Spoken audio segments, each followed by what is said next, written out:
Last Samurai Standing, set in 1878 during the Meiji Restoration period. Basically, watching the dismantling of the samurai class.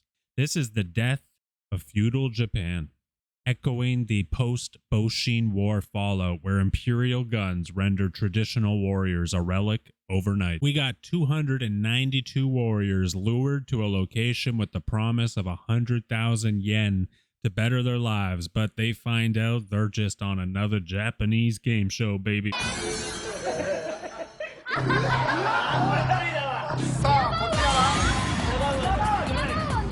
おなじみのビールマンスティーンだ。ビールマンスティーン。どうか、真央ちゃんも得意の。Man, this show's got it all. It's a survival thriller, a political drama, a historical period piece, if you will. Overall, definitely one of the top 3 series of 2025. Everything about it is awesome. You get a lot of cool character duels. There's a hell of a good story read in with the police bureau. I'm not going to spoil that, but that was more well written than I thought it would be. That is for sure. And I'm usually not one for the whole police thing in stories, but this one actually sold me. It was genuinely good. A very strong point I have to give to the cast itself. All of the cast are well likable people. That even goes for characters such as Kenjia. Oh man, that guy was great. There's also a lot of nice, lighthearted moments in the series as well, especially in the backstory of other characters. There's also a few contestants that are pretty hilarious, like this dude right here.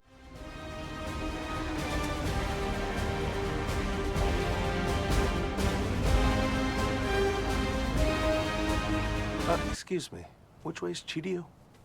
Pardon me?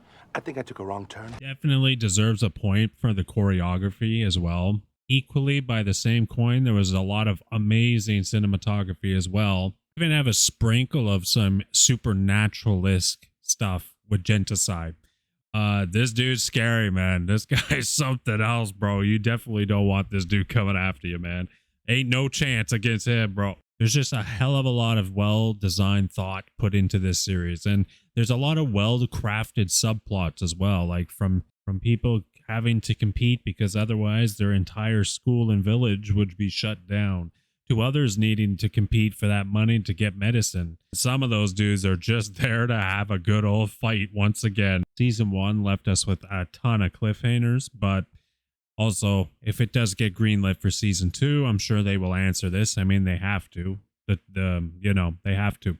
Hopefully, we can get Netflix to greenlit a season 2 because, dude, I think it will get a season 2, but I'm really hoping that they continue with it. They got to, man.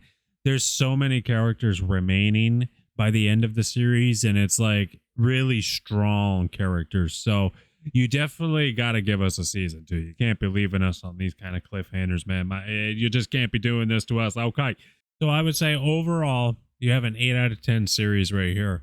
There is some critiques, like I said earlier on, that you can make. Definitely probably going to be Futaba. A lot of people are probably going to take issue with her. She's just unnecessary in a lot of the scenes. She gets in the way. They definitely should cut back on that. Iroha had a little bit of a weird thing there at the end on episode 6 where she's like, you got the dude who's basically a super monster, Jinsentai, and she's hiding under the stairs, like under the platform, and she's hiding in the different rooms. And I think just a lot of people are going to take problem with that just because she's supposed to be this warrior. And then all of a sudden she's running for her life. And like, fair enough. Jinsentai is crazy. Like, okay, he's pretty crazy. But, you know, I think that the show should have done a little more legwork with Jinsentai. I think it should have nailed in a little better in regards to the supernatural or not elements to him. That's all.